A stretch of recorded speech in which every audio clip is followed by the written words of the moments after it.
Assalamualaikum warahmatullahi wabarakatuh.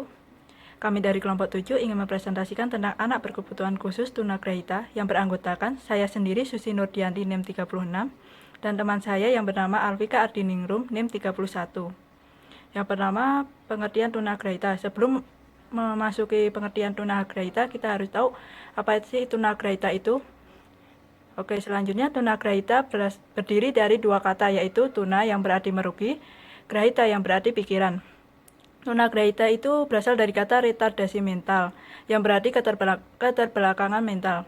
Selanjutnya, pengertian tunagrahita itu sendiri menurut Kustawan 2016. Tunagrahita merupakan anak yang memiliki intelijensi yang signifikan di bawah rata-rata dan disertai dengan ketidakmampuan dalam adaptasi perilaku yang muncul dalam masa perkembangan. Sedangkan menurut Rahmayana 2016, tunagrahita berarti suatu keadaan yang ditandai dengan fungsi kecerdasan umum yang berada di bawah rata-rata, disertai berkurangnya kemampuan untuk menyesuaikan diri atau berperilaku adaptif yang mulai timbul sebelum usia 18 tahun. Tingkat kecerdasan anak tunagrahita dikelompokkan ke dalam tingkatan. Yang pertama, tunagrahita ringan memiliki IQ 70-55. Yang kedua, tunagrahita sedang memiliki IQ 55-40. Yang ketiga, tunagrahita berat memiliki IQ 40-25. Yang keempat, tunagrahita berat sekali memiliki IQ kurang dari 25. Selanjutnya, karakteristik umum tunagrahita. Yang pertama, keterbatasan intelijensi. Karakteristik ini dapat diartikan sebagai keterbatasan kemampuan untuk mempelajari informasi dan keterampilan-keterampilan menyesuaikan diri dengan masalah-masalah dan situasi-situasi kehidupan baru. Belajar dari pengalaman masa lalu, berpikir abstrak, dan dapat memulai secara kritis menghindari kesalahan-kesalahan. Oke, yang selanjutnya, keterbatasan sosial. Di samping memiliki keterbatasan intelijensi, anak tunagrahita juga memiliki kesulitan dalam mengurus diri sendiri dalam masyarakat. Oleh karena itu, mereka memerlukan bantuan.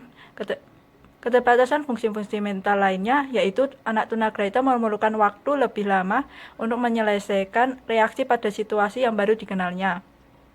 Anak tunagrahita tidak dapat menghadapi sesuatu, kegiatan atau tugas dalam jangka waktu yang lama. Anak tunagrahita memiliki keterbatasan dalam penguasaan bahasa.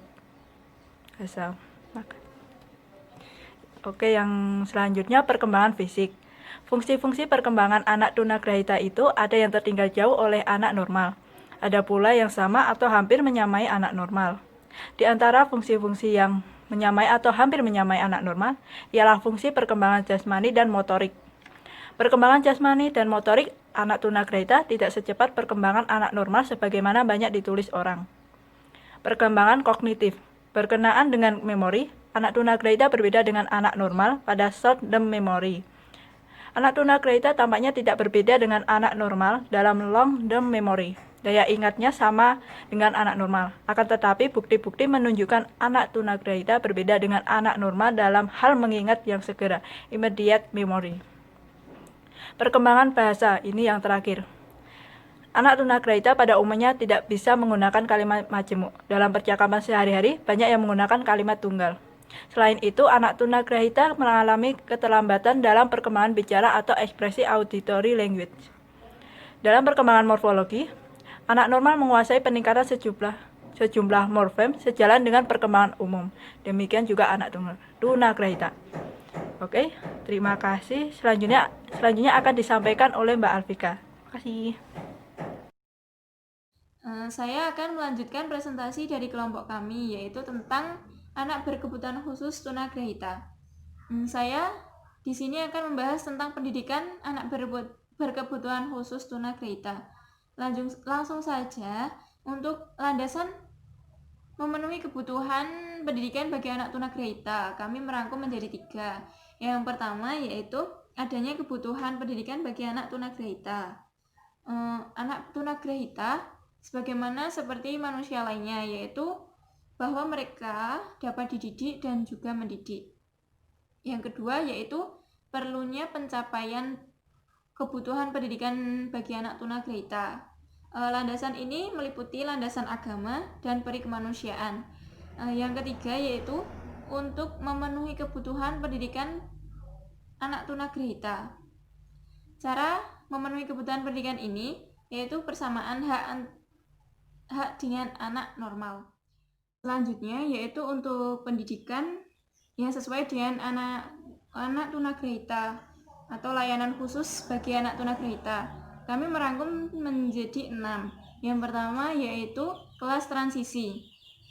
Kelas transisi adalah kelas persiapan dan pengenalan pengajaran dengan acuan kurikulum sekolah dasar dengan modifikasi sesuai dengan kebutuhan anak.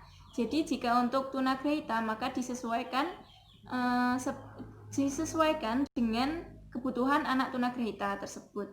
Yang kedua yaitu sekolah khusus atau sekolah luar biasa C dan C1 atau SLBC gitu.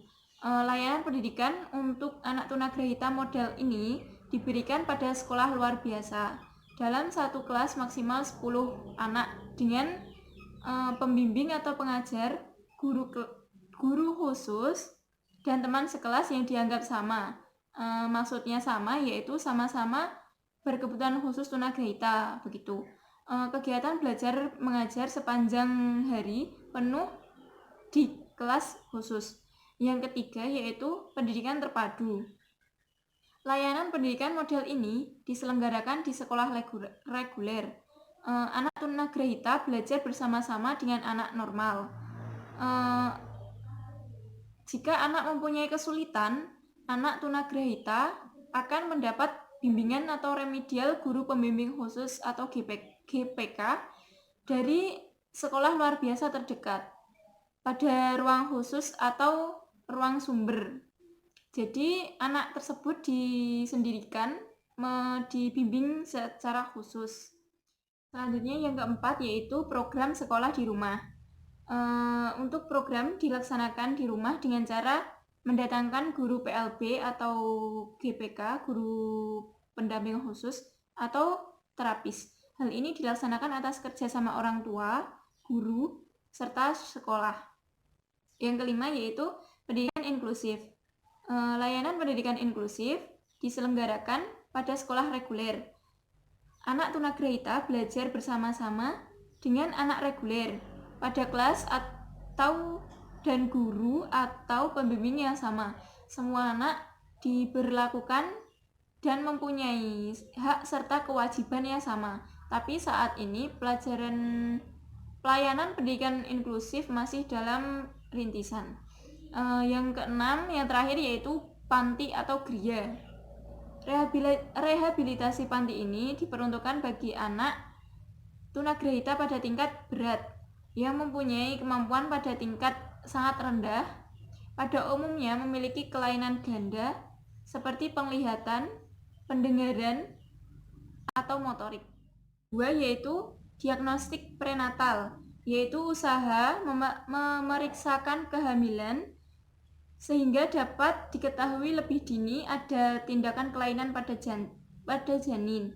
Yang ketiga yaitu imunisasi, dapat dilakukan terhadap ibu hamil maupun anak balita terutama.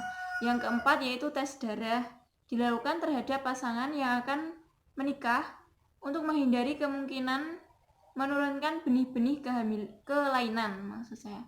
Yang kelima yaitu melalui program keluarga berencana.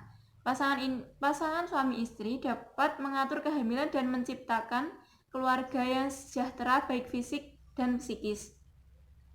Yang keenam yaitu tindakan operasi.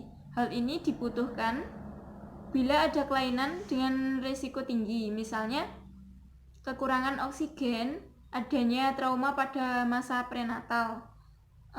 Yang ketujuh yaitu tindakan sanitasi lingkungan, yaitu mengupayakan terciptanya lingkungan yang baik sehingga tidak menghambat perkembangan bayi atau anak.